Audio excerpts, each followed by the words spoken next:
Olá, seja você muito bem-vindo a mais um Palavra Aberta aqui na TV Câmara.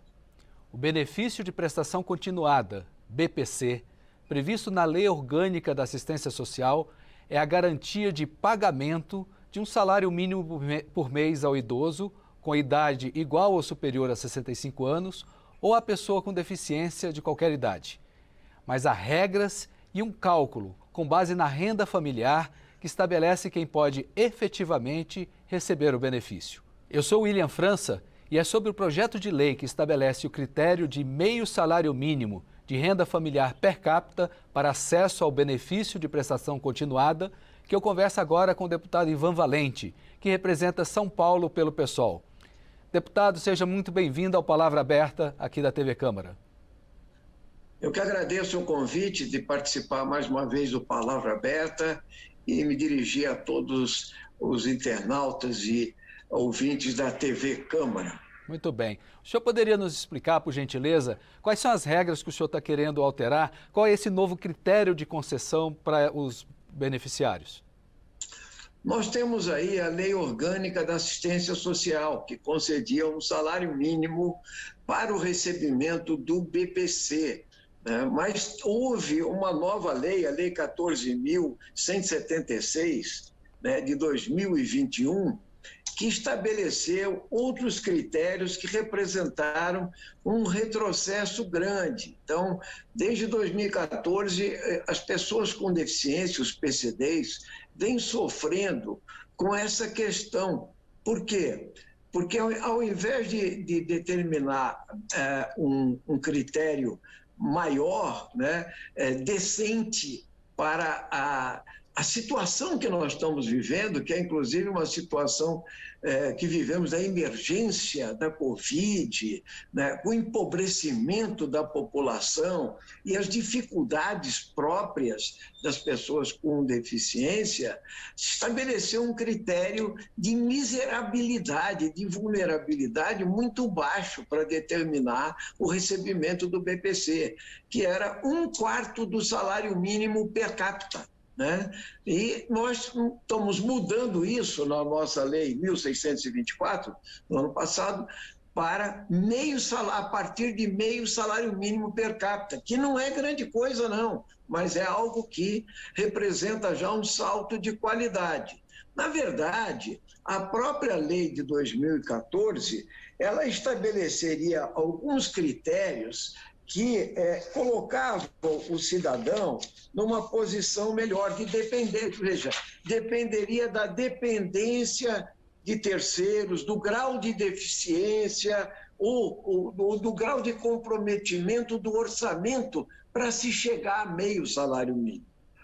E mais tarde, o ministro Gilmar Mendes, inclusive julgando uma DPF, manteve 1/4 do salário mínimo, o que para nós é um absurdo, porque o que está acontecendo no nosso país, e aí na Câmara dos Deputados, é uma violação permanente de legislação quando não precisa, inclusive de normas fiscais. Aqui nós estamos falando de dignidade da pessoa humana, de milhões de pessoas, são 25 milhões de pessoas com deficiência no nosso país, e nós temos que buscar um mínimo orçamentário, e o próprio Supremo já tinha decidido numa resolução extraordinária, em nome da proteção social, esse salário básico per capita devia ser meio salário mínimo. Essa era uma das questões que nós tratamos aqui dentro dessa nova lei, desse projeto de lei que eu apresentei esse ano, nesse momento. O senhor citou aí, o senhor falou rapidamente dessa questão de orçamento, porque havia sido modificada a legislação e havia uma vinculação com o orçamento, ou seja, dependeria de ter verbas para poder pagar. O senhor quer mudar esse critério também, não é isso? Essa é uma segunda questão, que é a regulamentação do auxílio inclusão, que aí é toda uma discussão que está contida nessa lei 14.176, de 21, em que você estabeleceria que a pessoa poderia incluir o auxílio de meio salário mínimo, meio BPC, meio salário mínimo, desde que houvesse, digamos assim, recursos orçamentários. Não existe, não é possível você estabelecer uma legislação que dependa do orçamento estar adequado ou houver previsão orçamentária ou não faltar verbas. Ora, veja, o governo está apresentando um orçamento para 2023 em que ele já colocou lá 19 bilhões para o orçamento secreto, ou seja, emendas RP9.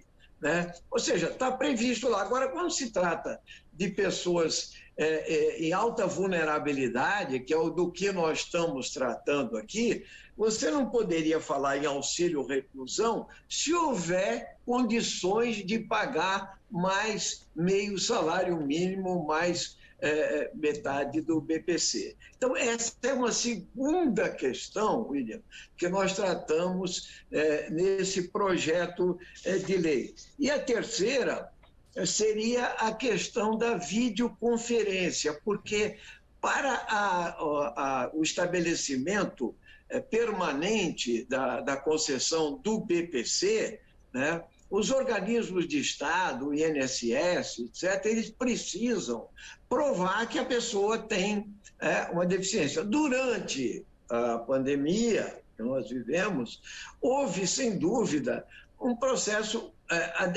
de adequação. Por quê? Porque as pessoas não podiam sair de casa, então, inclusive, muitos têm comorbidades e alta vulnerabilidade, não tem mobilidade, então valia esse critério de videoconferência. Mas agora, a própria organização das pessoas com deficiência, para se ter clareza das exigências que são necessárias o Estado responder para a situação deles, querem que seja presencial essa visita. Então, o nosso projeto também aceitou a demanda desses setores organizados para que as videoconferências voltassem, só fossem colocadas em caráter excepcional.